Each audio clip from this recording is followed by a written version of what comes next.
Anggota DPD asal Maluku Utara, Basri Samara, marah dan membanting mikrofon saat interupsi kepada pimpinan DPD pada sidang paripurna pembukaan masa sidang. Tak puas hanya banting mikrofon, Basri pun mendatangi Ketua DPD Irman Gusman.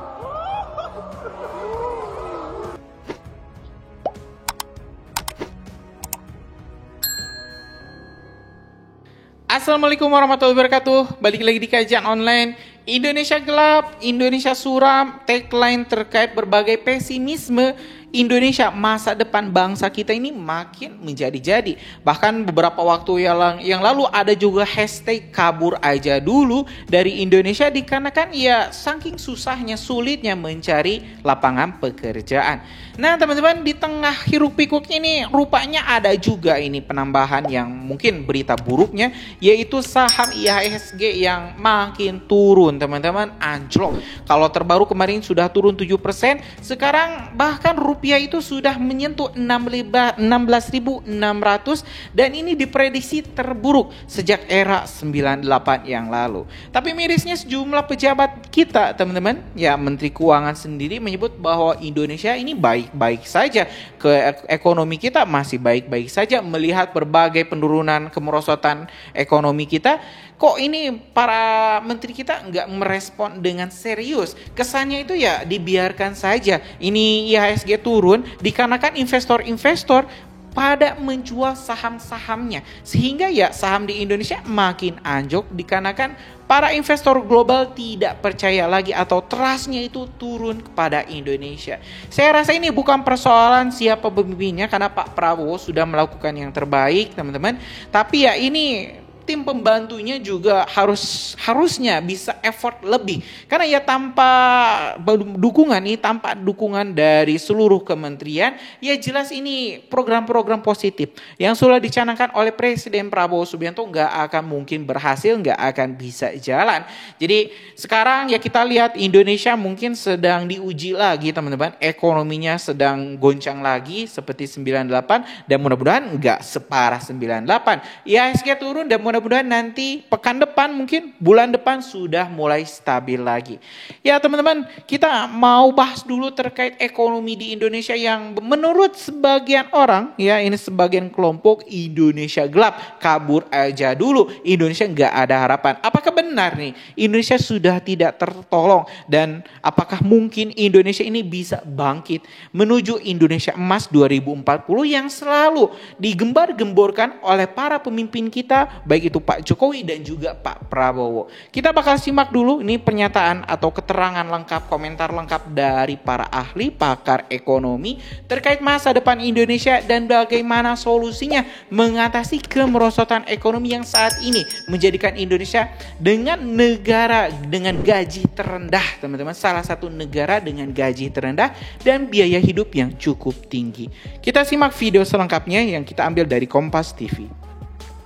Anda kembali bersama kami kali ini di segmen Kompas Bisnis Saudara. Nilai tukar rupiah melayang ke atas 16.500-an, bahkan sempat menyundul 16.600 terhadap dolar Amerika Serikat.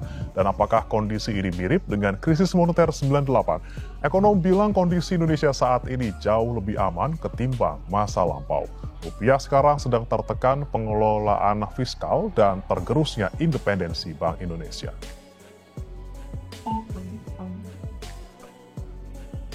Menyusul pasar saham yang terpuruk pada 18 Maret 2025, sepekan kemudian nilai tukar rupiah ikut kedodoran dan menjadi salah satu mata uang berkinerja terburuk di Asia.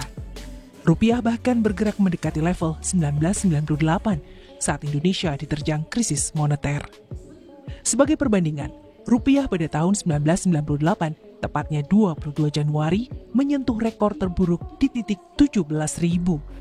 Pada 17 Juni, rupiah masih melemah di level 16.900 per dolar Amerika Serikat. Di tahun 2025, era Presiden Prabowo Subianto, rupiah melemah ke titik 16.600-an pada 25 Maret, kemudian menguat tipis ke 16.500-an di 26 Maret. Meski rupiah terpuruk terhadap dolar, pemerintah mengklaim fundamental ekonomi saat ini berbeda dengan masa lampau atau 1998. Rupiah saat ini dalam kondisi jauh lebih aman. Ya, rupiah kan seperti biasa kan berfluktuasi, tetapi tentu kita lihat secara fundamental kuat. Kemudian juga kita lihat nanti secara jangka menengah dan panjang, kita punya ekspor juga bagus, kita punya cadangan devisa juga kuat, raca perdagangan bagus. Jadi dengan demikian fundamental kita bagus, plus kita kan sudah melaksanakan yang namanya devisa hasil ekspor. Jadi kita tidak tercorner ke depan. Sehingga dengan demikian nanti fundamental daripada devisa hasil ekspor juga akan memperkuat posisi rupiah. Namun ekonom punya pandangan yang kritis membaca pelemahan rupiah kali ini. Permasalahan fiskal adalah salah satu penyebab rupiah jatuh. Situasi rupiah yang melemah terhadap dolar, dan ini menjadi salah satu yang terburuk yang pernah terjadi pasca reformasi, salah satunya karena ada permasalahan fiskal. Jadi mulai dari penerimaan pajaknya sedang turun, harga komoditas batu bara, nikel itu sedang turun, berpengaruh terhadap penerimaan negara, utangnya semakin besar, dan terjadi mismatch di sana antara pembayaran utang dalam bentuk rupiah yang nanti harus dikonversi ke dalam dolar, sementara sebagian besar penerimaan yang diterima pemerintah adalah penerimaan dalam bentuk rupiah.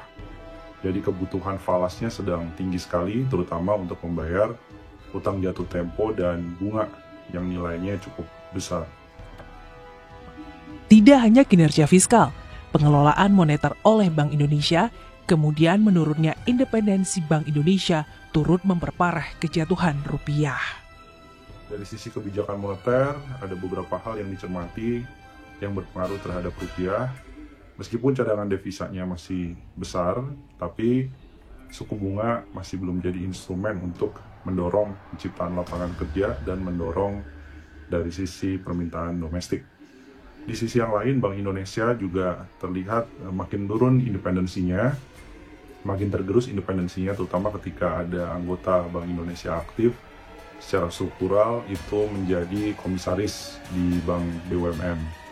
Dan Bank Indonesia juga masih menanggung burden sharing dan melakukan debt switching yang berpengaruh juga terhadap pelemahan dan sentimen negatif di pasar keuangan. Kabar baiknya, pelemahan rupiah tahun 2025 hanya secara nominal yang mendekati level krisis tahun 1998, tetapi secara value jauh berbeda.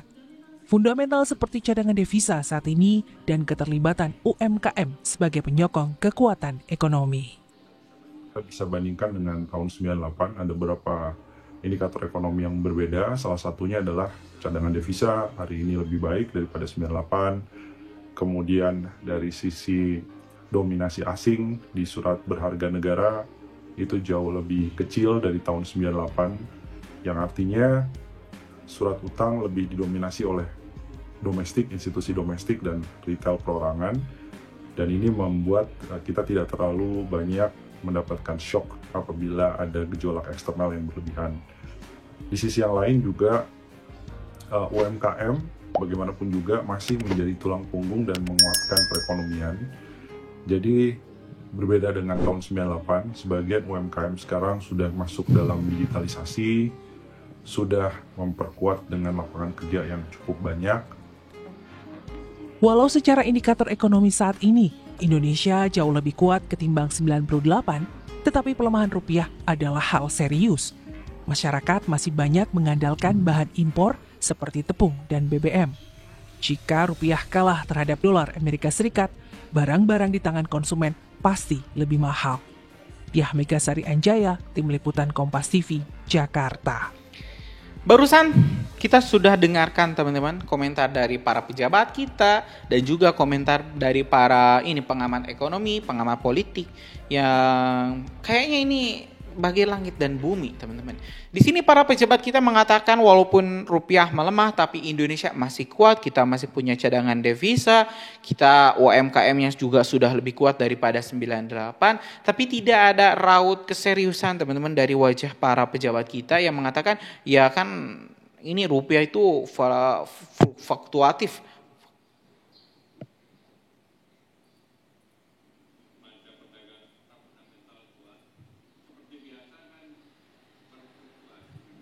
Ya ini rupiah ini berfluktuasi, naik turun. Tapi ya yang jelas teman-teman, rupiah saat itu 14.000, saya masih ingat di era-era awal Pak Jokowi, sekarang sudah mau 17.000. Tentu ini adalah sesuatu yang cukup menakutkan juga kalau misalnya terus berlanjut. Tidak ada ini teman-teman, tidak ada jaminan rupiah akan bertahan di level 16.500. Mungkin saja teman-teman bulan depan, tahun depan rupiah akan meledak di angka 20.000. Kalau misalnya para pejabat kita tidak serius menangani permasalahan yang saat ini terjadi di Indonesia.